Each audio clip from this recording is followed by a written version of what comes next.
আপনাকে বোঝাতে চাই, লক্ষ্য করে দেখা যায়। এবার একবার বলছি আপনার কাছে শেষবারের মতো করে বলছি, আপনি ডান দিকে বাম দিকে সালাম ফিরিয়ে দোনো হাত উঠাকার দোয়া মাঙ্গে, দুটো হাত তুলে আল্লাহর কাছে দোয়া করো, यानी कंधों से ऊंची ना करो, বেশি কানের উপরে হাত তোলা যাবে না, দোয়া যা ফারে হোগার, দোনো হাত মুখ পার ফিরলো, দুটো হাত তুলে মুনাজাত যখন শেষ করা হয়, দুটো হাত মুখ থেকে ফিরিয়ে নিয়ে আসা হয়। এবার আমি আপনার কাছে তাহলে আর একটা ঝলক দেখাই, এতে যদি ঝলকে আপনার গা চিটচিট করে তাহলে ভাবতে হবে আপনার ঈমান আমলে পোকা লেগে গেছে, করোনা ভাইরাস ঢুকে গেছে। চলেন একটা বার এগিয়ে যাওয়া যাক। আমি এশার নামাজ পড়ে এসেছি, আপনারা অনেকে এশার নামাজ পড়েছেন, ডান দিকে বাম দিকে সালাম ফিরিয়ে দুটো হাত তুলে মুনাজাত করেন না করেন না? মুনাজাত করেন। মুনাজাতের ভিতরে সারা পৃথিবীর 14 গোষ্ঠীর বাবার নামে সওয়াব পৌঁছানো হয় না হয় না? মুনাজাতে সবকিছু দোয়া খায়ের করা হয়। এবার একটা বার বলবেন, মুনাজাত যখন আমরা শেষ করি, মুনাজাত শেষ করার সময় আমরা কি বলি? বিরহমাতিকা ইয়া আরহামার রাহিমিন। আবার অনেকে মুনাজাতের শেষে বলে থাকে আলহামদুলিল্লাহ, বলেন না রব্বিল আলামিন। আবার অনেকে বলে থাকে লা ইলাহা ইল্লাল্লাহ। আবার অনেকে বলে থাকে লা ইলাহা ইল্লাল্লাহু মুহাম্মাদুর রাসূলুল্লাহ। কোয়ালিটি শুধু ভাগ দেখেন, ভাগ দেখেন। কোন হুজুরের কথা শুনে আপনি ধর্ম পালন করবেন? আমি তো যেমন তেমন হুজুরের কথা বলছি না, আগে চলে যাওয়া যায়। হুজুর মুনাজাত তুমি করলে নাও করলে সমস্যা ছিল না, বিরহমাতিকা কত বছর পড়লে? বললাম আমি 30টা বছর ইমামতি করি, 40টা বছর ওয়াজ নসিহত করি, আমি বিরহমাতিকা পড়ি। ভালো জিনিস, ভালো জিনিস। বিরহমাতিকা নিলাম, আলহামদুলিল্লাহি রাব্বিল আলামিন এটাও নিলাম, লা ইলাহা ইল্লাল্লাহু মুহাম্মাদুর রাসূলুল্লাহ এটাও নিলাম। নিয়ে এবার নবীর কাছে বিচার দেব, ইয়া রাসূলুল্লাহ হাবিবাল্লাহ, আমরা তিনটেই আল্লাহ জিকির করেছি, একটা হলো বিরহমাতিকা, একটা হলো আলহামদুলিল্লাহ, ভালো করে শুনেন, আর একটা হলো কলেমা শরীফ। কোন জিকিরটা আল্লাহর কাছে ভালো? হুজুর আপনি একটা বার বলো। নবী আমার জবাব দিয়ে বলবেন, আফদালুল ইবাদাত ইবাদাতুস সালাত, সবচেয়ে বড় ইবাদতের নাম হলো নামাজ। আফদালুত তিলাওয়াত তিলাওয়াতুল কোরআন, সবচেয়ে বড় তেলাওয়াত হলো আল্লাহর কোরআন। আর আফদালুল জিকরি জিকরি লা ইলাহা ইল্লাল্লাহু মুহাম্মাদুর রাসূলুল্লাহ। তাহলে নবী বলেছে বড় ইবাদত নামাজ, এটা তুমি করতে পেরেছো। নবী বলেছে বড় তেলাওয়াত কোরআন, এটা তুমি করতে পেরেছো। আর নবী বলেছে বড় জিকির কলেমা শরীফ, সেটা হড়কে দিয়ে বিরহমাতিকা নিয়েছো। তাই তোমার মতন হুজুরের বক্তব্য শুনে কি আমি নামাজ পড়বো? চলেন আমি আপনাকে বোঝাতে চাই, নামাজের বক্তব্য আমি আপনার কাছে বলতে পারিনি, তবে চলেন এবার একটা বার ছোট করে বলছি। নামাজের কথা বলি, আবার নামাজের কথা যদি না বলা হয়, এই টক কুল কেউ খেতে পারবে না, একটু লবণ মাখিয়ে খাবার চেষ্টা করে। চলেন একটু লবণ দেই, লবণ দেই, যাতে করে টক জাতীয় খাদ্যটা সহজে হজম হয়ে যায়। আল্লাহর নবী বলেছেন সবচেয়ে বড় ইবাদত সেটা হলো নামাজ। আপনার ওযু নাই আপনি ওয়াজ করতে পারেন, আপনার ওযু নাই ওয়াজ শুনতে পারেন, আপনার ওযু নাই আযান দিতে পারেন, তবে এই না যে বিনা ওযুতে ওয়াজ করতে হয় আর বিনা ওযুতে আযান দিতে হয়, এটা আমি বলছি না। আপনার যদি ওযু না থাকে আপনি ওয়াজ করতে পারেন, ওয়াজ শুনতে পারেন, মসজিদে আযান দিতে পারেন। আপনার ওযু নাই কবর জিয়ারত করতে পারেন, আপনার ওযু নাই আপনি দোয়া করতে পারেন, আপনার ওযু নাই ছাগল বকরি দুম্বা মহিষ মুরগি আপনি জবাই করতে পারেন, আপনার ওযু নাই মানুষকে সালাম দিতে পারেন, আপনার ওযু নাই লা ইলাহা ইল্লাল্লাহ মুহাম্মাদুর রাসূলুল্লাহ জিকির করতে পারেন। আপনার যদি ওযু না থাকে, কোরআনে হাত না দিয়ে কোরআন যদি মুখস্থ থাকে, মুখস্থ কোরআন আপনি তেলাওয়াত করতে পারেন, কিন্তু আপনার ওযু আছে, ওযু আছে, ওযু আছে, ওযু থাকা সন্দেহ থাকা সত্ত্বেও যদি একটু সন্দেহ বলে মনে হয়, হানাফি মাযহাবের মাসলা হলো সন্দেহযুক্ত ওযু নিয়ে নামাজ পড়া চলবে। সন্দেহযুক্ত ওযু নিয়ে নামাজ পড়া চলবে না। চলেন এবার আমি আপনার কাছে যাই। আপনার টাকা নেই হজ করার প্রয়োজন নেই, টাকা নেই কুরবানি দেওয়ার প্রয়োজন নেই, টাকা নেই ফিতরা দেওয়ার প্রয়োজন নেই, টাকা নেই যাকাত দেওয়ার প্রয়োজন নেই, টাকা নেই দেখা যায় কুরবানি দেওয়ার প্রয়োজন নেই। গরিব যদি হও কুরবানি মাল, যাকাতের মাল, ফিতরা মাল তুমি নিতে পারো, কিন্তু টাকা নেই কুরবানি নয়, টাকা নেই হজ নয়, টাকা নেই যাকাত ফিতরা কিছুই নয়, দান ধান কিছুই নয়, কিন্তু টাকা থাকো আর নাই থাকো, যার প্রতি নামাজ ফরজ হয়েছে আপনাকে নামাজ পড়তে হবে। আল্লাহর কাবা পশ্চিম হলো আপনাদের এই দিকে, আল্লাহর কাবা এই কাবার দিকে পা লম্বা করে দেওয়া জায়েজ না নাজায়েজ? কথা বলে না, নাজায়েজ কে বলেছে? কে বলেছে নাজায়েজ? পশ্চিম তো এইদিকে বাবু, এইদিকে তো। পশ্চিম দিকে যখন দাঁড়ান পা কোন দিকে দেন? এরকম করেন, এরকম করে পশ্চিমে দেওয়া হয়তো নাকি? এরকম করে বড় ভাই কথা বলে পশ্চিমে দেওয়া হতো। নজর, চাউনি, নাক, হাত, সিনা বরাবর দুটো হাত কোন দিকে? পশ্চিম দিকে তো। এবার যদি আপনি অসুস্থ হও, যদি একটু গাড়িতে সিটে হেলান দিয়ে যদি নামাজ পড়ো, এখান তো কপাল টেকালে হচ্ছে না, হেলান দিয়ে নামাজ পড়ো, আচ্ছা পা দেছো কোন দিকে? পা চলে গেছে পশ্চিম দিকে। তাহলে কেউ যদি বলে পশ্চিম দিকে পা দেওয়া যাবে না, হিসাব করে দেখো কিবলা দিকে পা না দিলে নামাজ সহি হবে। সমস্যা ভুলভাল বলতেছ না, কি দেখি ভুলভাল না। কিছু কিছু ইউটিউবে 3-4 মিনিটের বক্তব্য দেখেছেন, 3-4 মিনিটে খরিদ্দার, ওরা বাড়ি সব মাইক নিয়ে বক্তব্য দেয়। স্বামী স্ত্রীর সঙ্গে 3টে কথা বলা কখনো বলবে না, বললে মহাবিপদ। আগে কটা মলম বিক্রি করে নেবে, লওয়ার পরে আসল ওষুধ দেবে, ঠিক না বেটা? দেখেনি সব ইউটিউবে অনেক কটা মলম বিক্রি করে নেবে, লওয়ার পরে এবার আসল ওষুধ দেবে। আমি ভাই মলম বিক্রি করছি না, ডাইরেক্ট ওষুধ করছি ভাই। আল্লাহর কাবার দিকে পা দেওয়া নামাজের ক্ষেত্রে আল্লাহর কাবার দিকে পাটা আপনার দিতে হবে। কিন্তু আমি আপনাকে বোঝাতে চাই, ফুরফুরা শরীফে মুসাফে জামান পীর আবু বকর সিদ্দিক রাহমাতুল্লাহ আলাইহির প্রধানত খলিফা আল্লামা রুহুল আমিন রাহমাতুল্লাহ ফতোয়া আমিনিয়াতে বলেছেন আল্লাহর কাবার দিকে পাটা দেওয়া যাবে না, যাবে না। ওটা ছিল অন্য সম্পর্কে। নামাজের ব্যাপার হুজুর আমার বললেন না, নামাজের ব্যাপার হুজুর আমার জবাব দিয়ে বলেছেন তুমি যদি দাঁড়িয়ে নামাজ পড়তে না পারো, তুমি বসে বসে নামাজ পড়ো।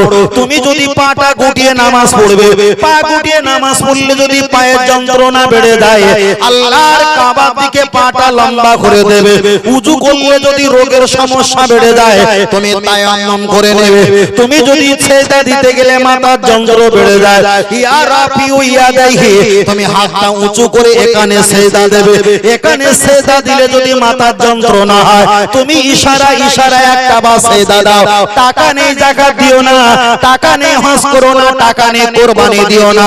টাকা থাকো আর নাই থাকো, মরণের যদি 5 মিনিট বাকি থাকে, তবু ইশারা ইঙ্গিতে আল্লাহর ইবাদত করে আল্লাহকে বোঝাতে হবে, আল্লাহ আমি যে আপনার গোলাম, এটাই হলো তার বাস্তবে প্রমাণ। আরেকটু জোরে হবে না? আরেকটু জোরে হবে না? খুব জোরে জোরে দর পাকাতে হচ্ছে। মানে এই এলাকা দর পাকাতে হয় কেন, সুবহানাল্লাহ হয় কেন জানি ভাই? আমি ফজিলতের ওয়াজ করিনি, আমি ঈমানের ওয়াজ করছি। আমি ফজিলতের ওয়াজ করতে পারিনি, আমি ঈমানের ওয়াজ করছি। হাদিসটা মিশকাতে এসেছে, একবার সুবহানাল্লাহ বললে আসসামা আল আরদা, আসমান আর জমিন যতটা ফাঁকা জায়গা, একবার সুবহানাল্লাহ পাঠ করলে আসমান আর জমিন এতটা ফাঁকা জায়গা আল্লাহ নেকি দিয়ে ভরপুর করিয়ে দেয়। আর একটু প্রাণ ভরে বলেন সুবহানাল্লাহ, আর একটু জোরে বলেন সুবহানাল্লাহ। কটা বাজে দেখে দেখে আরেকটু নিয়ে আছে, অসুবিধা নেই। ও আমার বাতিরা, চলেন আমি আপনাকে বোঝাচ্ছিলাম, নামাজের কথা বলছিলাম, নবীর কথা বলছিলাম, আল্লাহর কোরআনের কথা বলছিলাম। এবার আপনার কাছে আমি আর একটা অপশন বলবো, খুব ঠান্ডা মাথায় খেয়াল করে শুনবেন। এটা ঠান্ডা কাল না গরম কাল? এটা হলো তো ঠান্ডা কাল। হানাফি মাযহাবের মাসলা এসেছে একই ঠান্ডা কালে কিংবা গরম কালে। হুজুর আমার নির্দিষ্ট করে বলেনি, এক কথা হুজুর আমার জবাব দিয়ে বললেন, একটা কাঁটার ভিতরে দুটো পুরুষ ঘুমানো হারাম। একটা কাঁটার ভিতরে দুটো পুরুষ ঘুমানো হারাম, একটা কাঁটার ভিতরে দুটো মহিলা ঘুমানো হারাম। মানে পুরুষ পুরুষ কিংবা মহিলা মহিলা একটা চাদরের ভিতরে কাঁটার ভিতরে ঘুমাতে পারবে না। অনেকে মায়েরা বলবে হুজুর আমি গরিব মানুষ, আমার 4-5টা মেয়ে সন্তান ছেলে সন্তান, কিভাবে আমরা এত কিছু জোগাড় করব? আমি তাদেরকে বলবো একটা কম্বল কিংবা লেপ আপনি উপরে চাপিয়ে দেবেন, কিন্তু ওদের চেহারার উপরে পাতলা হোক মোটা হোক একটা ওড়না যেন অবশ্যই থাকে, তাহলে সম্পূর্ণটা ব্যাপারটা আলাদা হয়ে যাবে, এতে অসুবিধা হবে না। ও বাপির আমি আপনাকে বোঝাতে চেয়েছি এই শীতের সময় কিংবা গরমের সময় আমাদের বাড়িতে প্রত্যেকে ছোট ছোট বাচ্চা থাকে, হোক সেটা রজুলুন, হোক সেটা আমার দেখা যায় আওরাতুন, হোক সেটা বড় ছোট ছেলে কিংবা মেয়ে, ছেলে কিংবা মেয়ে আমাদের বাড়িতে সন্তান থাকে। আপনার বাড়িতে একটা ছোট বাচ্চা মেয়ে আছে, আপনার বাড়িতে একটা ছোট বাচ্চা ছেলে আছে, এখন মায়ের দুই দিকে ঘুমায়, বাচ্চাটা প্রসব ফিরেছে, মেয়ে বাচ্চাটা প্রসব ফিরেছে। এবার আপনি বলেন মেয়ে বাচ্চা প্রসব করেছেন আবার ছেলে বাচ্চা প্রসব ফিরেছেন, কোনটা কতবার ধুবে? হানাফি মাযহাবের মাসলা হলো ছেলে যে কাঁটা প্রসব করেছে ওই কাঁটাটা তুমি 3 বার ধৌত করলে ওই কাঁটাটা পাক পবিত্র হয়ে যাবে। মুয়ান্নাস যে মেয়েটা প্রসব করেছে ওই প্রসবটা খামসা তোমাকে কমপক্ষে 5 বার ধুইতে হবে, তারপরে ওটা পাক পবিত্র হয়ে যাবে। আমাদের সমাজে কিছু নারীরা এরা বিষয়টা কনফিউজ, ওরা ছেলে মেয়ে যদি প্রসব করে ওরা 3 বার করে ধৌত করে নেয়। না না, এটা চলবে না, ওদেরকে 5 বার ধুতে হবে। পুরুষদের জন্য 3 বার ধুইতে হবে। এমনকি কোনো মহিলা মারা গেলে ওকে 5 টাকা বন্ধ হয়, নিয়াত করার সময় প্রথমে যেমন বাম হাত যায় তারপরে ডান হাত যায়, ওই কাপড়টা যখন উঠবে 5 টাকা প্রথমে বাম দিক তারপরে ডান দিক আবার বাম দিক আবার ডান দিক এমন করে তোলা হয়। পুরুষ ব্যক্তি ইন্তেকাল হয়ে গেলে তাকে 3টে করে কাফন দেওয়া হয়। পুরুষ ব্যক্তির কবরটা খোলা হয়, দেখা যায় কোমর পর্যন্ত নাভি পর্যন্ত। মহিলাদের কবরটা খোলা হয়, ওটা খোলা হয় বুক পর্যন্ত। জান্নাতের ভিতরে নবী আদম আলাইহিস সালামের কাছে মা হাওয়া আলাইহিস সালাম দেখা যায় যখন ফলটা নিয়ে গিয়েছিল, কোন কোন তাফসীরা ব্যাখ্যা করেছেন মা হাওয়া আলাইহিস সালাম একবার ফল খেয়েছেন দেখলো তিতো, আর একবার ফল খেয়েছেন দেখলো এটা স্টিকাদা আনবন্তা, আবার একবার খেয়েছে এটা মিঠা, এমন করে 5 বার খেয়েছে। নবী আদম আলাইহিস সালামকে পানিতে গেলাসে দেখা যায় কষলে কষলে 3টে ফল খাইয়েছিল। ওই কারণে পুরুষের নাপাকের ভাগটা কম, নারীদের নাপাকের ভাগটা বেশি, ওদের কবরটা গর্ত বেশি, ওদের কাফনটা বেশি, পুরুষদের কাফনটা কম, ওদের গর্তটা কম করতে হয়। পুরুষরা পায়খানা লাগলে পুরুষদের 3 বার, নারীদের হলো 5 বার। ও বাপির আমি আপনাকে বোঝাতে চেয়েছি মায়েদের মাসে মাসে ঋতুবতী হয়, আমি ব্যাখ্যা করে বলার অবকাশ পাবো না। এটা প্রথম চালু হয়েছিল জান্নাত থেকে মা হাওয়া আলাইহিস সালাম নবী আদম আলাইহিস সালামকে আমার আল্লাহ যখন বার করে দিয়েছিল জান্নাত থেকে বার হবার সময় মা হাওয়া আইদিয়াগম হাত দিয়ে জান্নাতের একটা বোটা ঠাস করে ছেড়ে দিয়েছে। আমার আল্লাহ জিজ্ঞাসা করলেন ও নবী আদম আলাইহিস সালাম তুমি জান্নাত থেকে বার হচ্ছিলে, তোমার বিবি জান্নাত থেকে বার হচ্ছিল, কেন তোমার বিবি হাত দিয়ে জান্নাতের একটা পাতা ছেড়ে দিলে? জবাব দাও আল্লাহ, আপনি ক্ষমা করে দাও।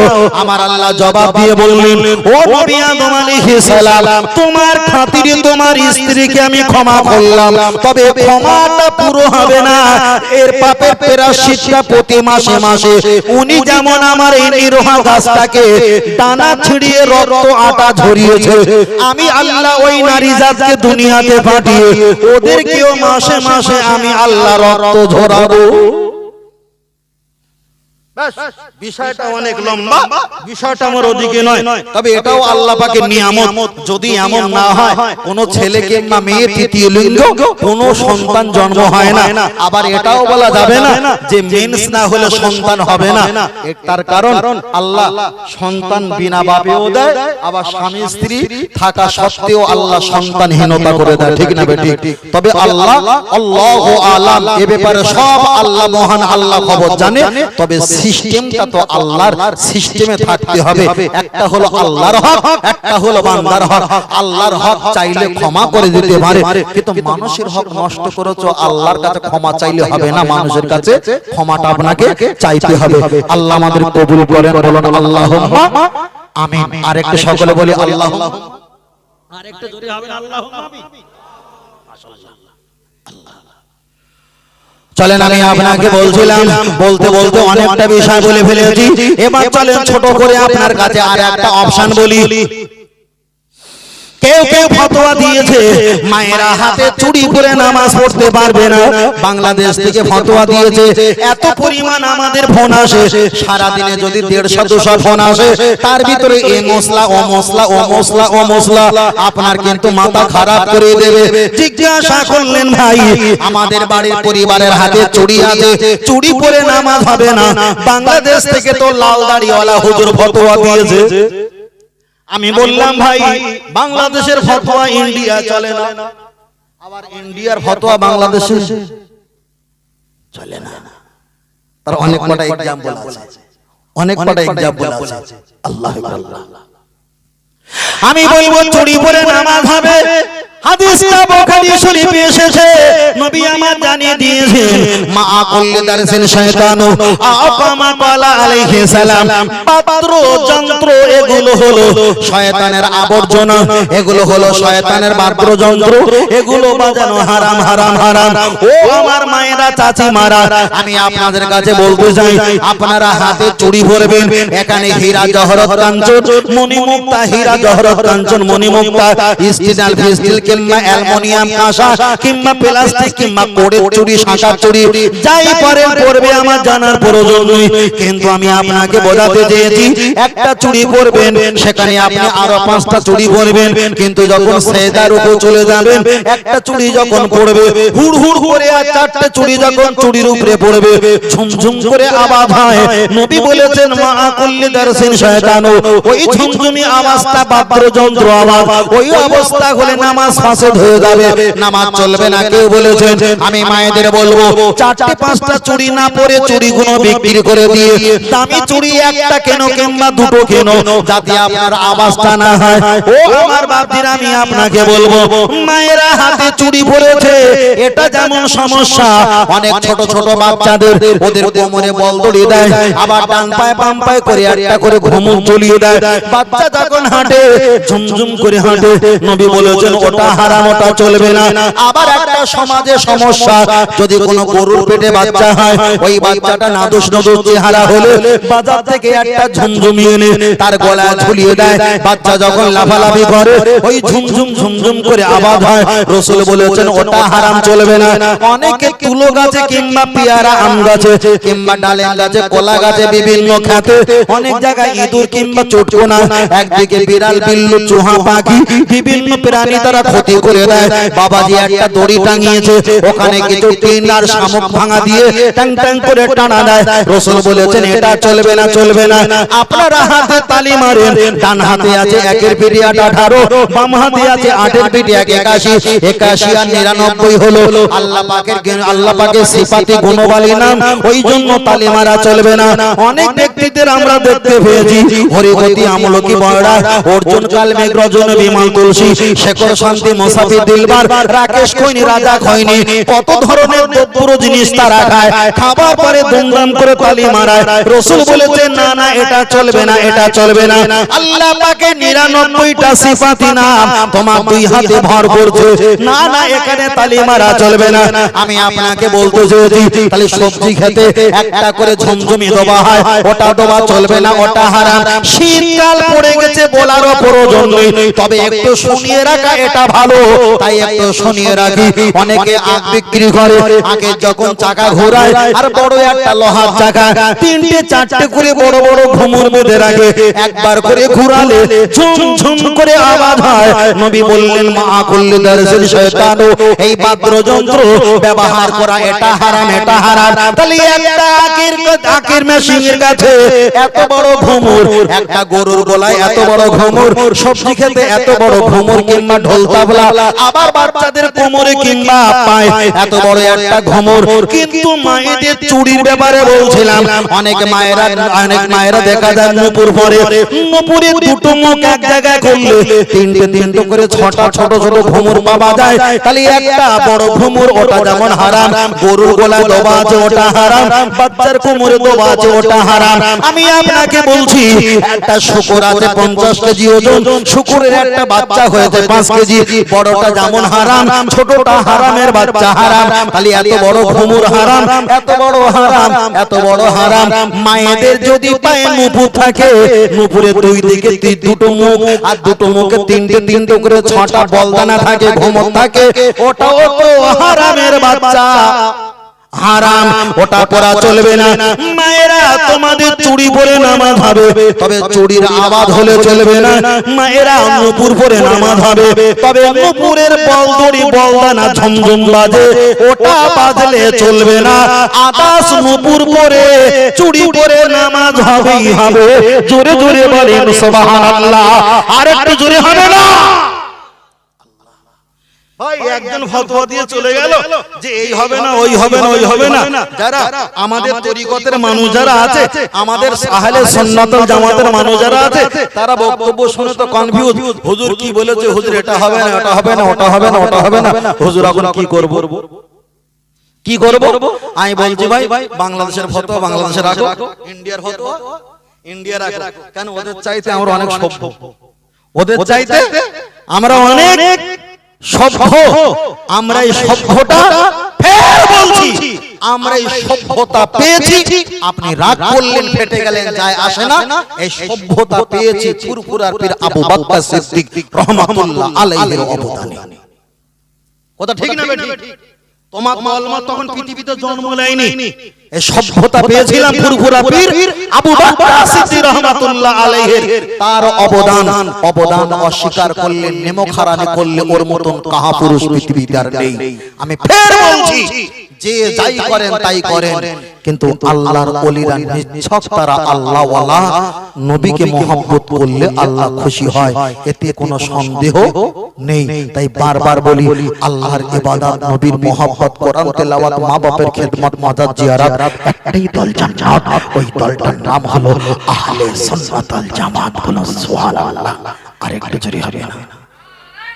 আল্লাহু আকবার, আল্লাহু আকবার। আল্লাহ কবুল করেন, বলুন আল্লাহুম্মা, আল্লাহুম্মা, আল্লাহুম্মা। কয়দিন আগে একটা মাহফিলে, মানে ফ্লাইট থেকে নেমেছি, বাসে যেতে হবে 160 কিলোমিটার বাসে। ওরা প্রাইভেট কার নিয়ে এসেছিল। এখন কি সমস্যা হয়েছে, গাড়ি চলছে না। যাই তা বলে হুজুর চলো, তা বাসে উঠেছি, সেই বাসটা সব প্রাইভেট নামাজি মুত্তাকি পরহেজগার মানুষেরা ভক্তের আল্লাহ করে সেই বাসে উঠেছি। ওটা হলো গুয়াহাটি থেকে আমরা যাব তেজপুর, অনেকটা রাস্তা। তা যাই হোক, বাসে উঠেছি।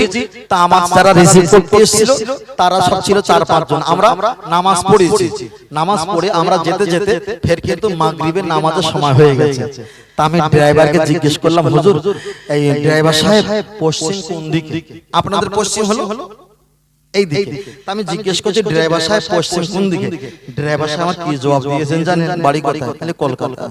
তা বলছে, আপনি আলেম মানুষ জানেন না, এই গাড়িতে উঠে পশ্চিম কেবলা লাগে, যেদিকে ইচ্ছা সেদিকে ফিরে নামাজ পড়ো। আমি জিজ্ঞেস করেছি পশ্চিম কোন দিকে, সে আমার ফতোয়া দিচ্ছে। তারপরে ফের বললাম, ভাই কিছু মনে করবে না, আমি মুসাফির, পশ্চিম কোন দিকে বলেন, আমি একটা ছিটে বসে নামাজটা পড়ে নেই, কেন আমার ওযু আছে। ওখানে নাস্তা করেছিলাম, হাত মুখ দিয়ে ওযু করেছিলাম। তা বলছে, হুজুর পশ্চিম গাড়িতে কোনো দিক লাগে না, যেদিকে ইচ্ছা সেদিকে ফিরে নামাজ পড়তে পারো। আমি মনটা ছোট করে বসলাম। আবার 5-7 মিনিট পরে গিয়ে বললাম, ভাই পশ্চিম কোন দিকে? তখন পাশে একজন ছিল, সে বলছে, হুজুর জানেন না, উনি ঠিক বলছে, যেদিকে ইচ্ছা সেদিকে ফিরে নামাজ পড়ো। তাহলে কড়া মুফতি সাহেব পেয়েছি দুটো। তারপরে বললাম, তুমি জানো না নামাজের ভিতরে বাইরে যে 13টা, কেউ বলেছে 14টা যে ফরজ আছে, তার ভিতরে কিবলামুখী হওয়া ফরজ। আর তুই বলেছ যেদিকে ফিরেছে সেদিকে নামাজ পড়ো। তখন চট করে বলছে, হুজুর কিছু মনে করো না, 3 দিন হচ্ছে সব এই রোডে আমি গাড়ি চালাচ্ছি। ব্যাপারটা বুঝতে পেরেছো ভাই? কদিন হচ্ছে? 3 দিন হচ্ছে এই রোডে গাড়ি চালাচ্ছি। তাহলে আমি জিজ্ঞেস করেছি পশ্চিম কোন দিকে, ও আমার ফতোয়া দিচ্ছিল যে একটু চাপ দিয়েছি। তখন বলছে 3 দিন হচ্ছে এই রোডে আমরা গাড়ি চালাচ্ছি। ভাই আমি যে রোডে গাড়ি চালাচ্ছি 1.5 ঘন্টা ধরে, এই রোডটা জন্ম হয় দিয়েছে এই ড্রাইভার ওয়ালারা। বুঝেন না? হয়তো আপনি যে রোডে গাড়ি চালাচ্ছেন ওটা হয়তো 2-4 দিন হতে পারে, কিন্তু এই দলটা এটা হলো নাজাতপ্রাপ্ত দল। বিশ্বাস করি আপনি আমার মুখ আজকে বন্ধ রাখতে পেরেছেন, তানার মুখ বন্ধ রাখতে পেরেছেন, কিন্তু হক সত্য, আমি খারাপ বাদ দেন, উনি খারাপ ছেড়ে দেন, কিন্তু জায়গাটা সঠিক না ঠিক সঠিক ভুল বুঝতে হবে না। আবেগে ধর্ম নয়, বিবেক, বিবেকের নাম হলো জ্ঞান, জ্ঞানের নাম হলো এলেম, এলেমের নাম হলো কোরআন। চলেন আমি আপনার কাছে বোঝাতে চেয়েছি, লক্ষ্য করে দেখা যায় তাহলে চাকরি করার আগে আপনাকে লেখাপড়া করতে হয়, লেখাপড়া করে তারপরে চাকরি করতে হয়। এর ভিতরে যারা অনেকে বসে আছেন, অনেকে কোরআন পড়তে পারে না, অনেকে নামাজ পড়ে, অনেকে নামাজ পড়ে না, কিন্তু আমি আপনার কাছে একটাই কথা বলতে চেয়েছি, আল্লাহর ইবাদত আপনাকে করতে হবে, ইবাদত ছাড়া কোনো গতি নেই। ও বাবারা, আমি আপনার কাছে একটাই কথা বলবো, ইবাদত আপনাকে করতে হবে, আল্লাহর কোরআন পড়তে হবে। এখানে যারা বাচ্চাদের বসিয়েছো, মায়েরা কোলে করে বাচ্চাদের বসিয়েছে, ওদের জন্য এখন অসনা শরিয়াতে জায়েজ নয়, মানে জুলুম নয়, অত্যাচার নয়। আপনার বাচ্চাকে নিয়ে মসজিদের জুম্মার দিন ইমাম সাহেব হুজুরের হাত ধরে মসজিদে নামাজ পড়তে নিয়ে গেছো, কিন্তু বাচ্চার প্রতি নামাজ এখন জায়েজ হলো না, নিয়ে গেছো, এটা ভালো। আপনি 5 ওয়াক্ত নামাজ পড়তে যাও, আপনার বাচ্চাকে মসজিদে নিয়ে গেছো, আমি অস্বীকার করব না, এটা ভালো, কিন্তু বাচ্চার প্রতি নামাজ এখন ফরজ হলো না। আপনার বাচ্চাকে নিয়ে রমজান মাসে রাত 2টোর সময় সেহরি খাওয়াও, বাচ্চার প্রতি সেহরি খাওয়া এখন জরুরি নয়, খাবিয়েছেন ভালো, বাচ্চাকে বেলা 2-1 পর্যন্ত শিক্ষা দেওয়ার জন্য রোজা রাখিয়েছো, এটা বাচ্চার জন্য জায়েজ নয়, তবে রেখেছো, এটা ভালো। বাচ্চাকে নিয়ে আল্লাহর কাবা শরীফে হজ করতে চলে যাও, ওই বাচ্চার প্রতি এখন হজ ওয়াজিব হলো না, আপনি করেছেন, এটা ভালো, কিন্তু আমি বোঝাতে চেয়েছি, আপনার বাচ্চাকে হজ নিয়ে গেলেন, আপনার বাচ্চাকে মসজিদে তারাবিতে নিয়ে গেলেন, আপনার বাচ্চাকে রোজা দিলেন, আপনার বাচ্চাকে জুম্মা নামাজ দিলেন, আপনার বাচ্চাকে ফরজ নামাজ দিলেন, ওটাই হলো আল্লাহর চাকরি। আপনার বাচ্চা যদি লেখাপড়া না জানে, একটাও চাকরি করতে পারবে না। ওই জন্য আল্লাহর কোরআন নবীর প্রতি যখন নাজিল হয়ে যায়, আমার আল্লাহর কোরআন নবীর প্রতি নাজিল হচ্ছিল, জিবরিল এসে বলছিলেন ইকরা, আগে পড়ো, আমার নবীকে আমার আল্লাহ পড়িয়েছিলেন। তাহলে এখানে কোরআনের ভাষা হলো আপনাকে পড়তে হবে, চাকরি করার আগে লেখাপড়া করতে হবে, তারপরে আপনাদের চাকরি করতে হবে। যদি বলেন হুজুর কতটা লস আর কতটা ক্ষতি আমাদেরকে বুঝিয়ে দাও, আমি আপনাদেরকে বুঝিয়ে দিই। আপনাদের জামালপুরের এলাকায় আল্লাহ না করুক কোন একটা ব্যক্তি মৃত্যুবরণ করেছে, আর মৃত্যুবরণ করার পর আপনাদের এলাকা কতজন মাইয়েতের জানাজা পড়তে আসে? 100, 200, 300, 400, 500, কম বেশি 700, 1000 হয়ে যায়। কিন্তু নবী আমার বলেছেন, বাল্যকমিও সাল্লো না, তোমরা নামাজের জন্য দেরি করবে না, তাড়াতাড়ি নামাজের জন্য তৈরি হয়ে যাও। আল্লাহ নবী পরে বললেন, আন্নাল মারআতা ইদা বালাগাতিল মাহিদা, একটা মেয়ে যখন সাবালিকা হয়ে যাবে, তাকে বিবাহ দেওয়ার জন্য তাড়াতাড়ি প্রস্তুতি হয়ে যাও। নবী আমার 3 নম্বরে বললেন, অমাইয়েতেনা, কোন ব্যক্তি যদি মৃত্যুবরণ করে, তাকে দাফন কাফন দেওয়ার জন্য তোমরা দেরি করবে না। আল্লাহ নবী জিজ্ঞাসা করলেন, ও আমার সাহাবারা বলো, ওই মাইয়েতের কতজন নামাজ পড়তে এসেছে?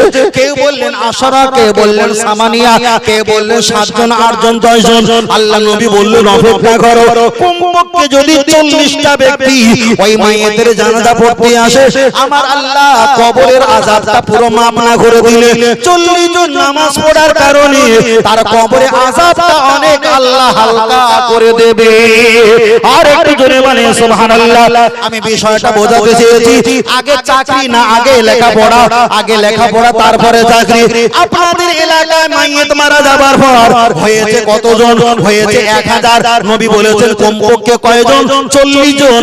আপনাদের এলাকা হয়েছে কমপক্ষে 1000, তাহলে 40 জন যেখানে হয়েছে আর এখানে হয়েছে 1000, তাহলে 1 হাত বুক 5 হাত হয়েছে না হয়নি? হয়েছে তো। এবার 40 জন ব্যক্তি নামাজ পড়লো, রাসূল বলল কবরে আযাবটা পুরো যদি মাপ না হয়ে যায় অনেকটা হালকা হবে। কিন্তু আমাদের আপনাদের জামালপুর এলাকায় হয়েছে কতজন? 1000 কিংবা 700। এখন এলাকার ইমাম সাহেব, হাফেজ সাহেব, হুজুর, এনারা যদি ইন্টারভিউ পরীক্ষা নেয়, ভাই তুমি কি জানাজা নামাজ পড়লে? হ্যাঁ পড়লাম। নিয়াত বলো, তো ইমাম সাহেব বলেছে সানা বলো, বলে সানা কি নামাজের সানা? বলছে আচ্ছা তাই বলো। বললো ঠিক আছে বললাম। তারপরে বললো দরুদ বলো। বলে ওটা আমি পারবো না। তারপরে বললো দোয়া বলো। ওটা আমি পারলাম না। তাহলে এসেছিল 7 জন ইমাম সাহেব, এলাকার হাফেজ সাহেব। পরীক্ষা নিতে নিতে হয়েছে মাত্র 13 জন। রাসূল বলেছিল কমপক্ষে কতজন? 40 জন। হয়েছে 7 জন। বিশাল আনন্দ। কিন্তু ইন্টারভিউ নিয়ে পাওয়া যায় কতজন? 13 জন। তাহলে এতগুলো মানুষ যে চাকরি করতে এসেছে, লেখাপড়া করে এসেছে না বিনা লেখাপড়ায়? বিনা লেখাপড়ায়। ওই জন্য বলবো আগে লেখাপড়া করো, তারপরে চাকরি করো, তাহলে সমস্যা কিছু হবে না। আর যাদের লেখাপড়ার সময় নেই চাকরি করো, তবে লেখাপড়ার হাল ছাড়া যাবে না। জোরে জোরে বলেন সুবহানাল্লাহ, নারে তাকবীর। আল্লাহ কবুল করেন, বলুন আমিন। আরেকটা সকল বলি আল্লাহুম্মা। আমার যা ত্রুটি বিচ্ছুটি ভাষা লফজ হতে পারে, স্বাভাবিক হবে না? হবে না? হবে। কেন? আমি বলার ধরনটা রেখেছিলাম ভিন্ন, আপনারা বুঝেছিলেন সেই লাইনে। একটু সময় লেগেছে, কিন্তু আপনারা একটা জায়গায় গিয়েছিলেন। বোঝাতে চেয়েছি আল্লাহ হলো রহমানুর রহিম, তাই না? দয়ালু মেহেরবান। কিন্তু আল্লাহ হলো রহমতের মালিক। আর রহমত ওয়ালাকে আমার আপনার নবী। আমরা যখন দোয়া চাইবো, আমার নবীর ওসিলা দিয়ে দোয়া চাইবো। নবীর ওসিলা দিয়ে দোয়া চাইলে আমাদের ইয়াকিন, আমাদের বিশ্বাস, আমার নবীর কারণে আমার আল্লাহ দোয়া কবুল করে নেবে। সুবহানাল্লাহ। নাকি ভুল বলছি? আপনি চাইবেন না চাইবেন ভিন্ন কথা, কিন্তু আমার বিশ্বাস, আমার মোহাম্মত, আমার ঈমান, আল্লাহ আমার নবীকে প্রচন্ড প্রচন্ড ভালোবাসে। দুনিয়াতেও ভালোবাসে, আখিরাতেও ভালোবাসে।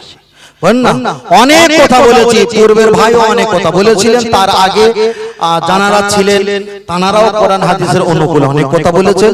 আমাদের প্রত্যেক ভাইদের বলা কওয়া সবকিছু ত্রুটি বিচ্ছুটি বিয়াদবিকে আল্লাহ যেন ক্ষমা করে দেন। সকলে বলি আল্লাহুম্মা আমিন। আমরা যারা শ্রবণ করেছি, আমাদের শোনার ভিতরে ভুল ত্রুটি হলে আল্লাহ আমাদের সকলকে ক্ষমা করে দেন। সকলে বলি আল্লাহুম্মা আমিন। আরেকটু সকলে বলি আল্লাহুম্মা আমিন। সকলে বলি বিসমিল্লাহির রহমানির রহিম। আস্তাগফিরুল্লাহ রাব্বি মিন কুল্লি যামবি ওয়া আতুবু ইলাইহি। আশহাদু আল্লা ইলাহা ইল্লাল্লাহ ওয়াহদাহু লা শারীকা লাহু ওয়া আশহাদু আন্না মুহাম্মাদান আবদুহু ওয়া রাসূলুহু সাল্লাল্লাহু আলাইহি ওয়াসাল্লাম। বিসমিল্লাহির রহমানির রহিম। আল্লাহুম্মা সাল্লি আলা মুহাম্মাদিন ওয়া আলা আলি মুহাম্মাদিন। সবাই পড়েন কামা সাল্লাইতা আলা ইব্রাহিম ওয়া আলা আলি ইব্রাহিম ইন্নাকা হামিদুম মাজিদ। আল্লাহুম্মা বারিক আলা মুহাম্মাদিন ওয়া আলা আলি মুহাম্মাদিন কামা বারাকতা আলা ইব্রাহিম ওয়া আলা আলি ইব্রাহিম ইন্নাকা হামিদুম মাজিদ। দোয়া করে দেব। তাবারক রেডি করেছো?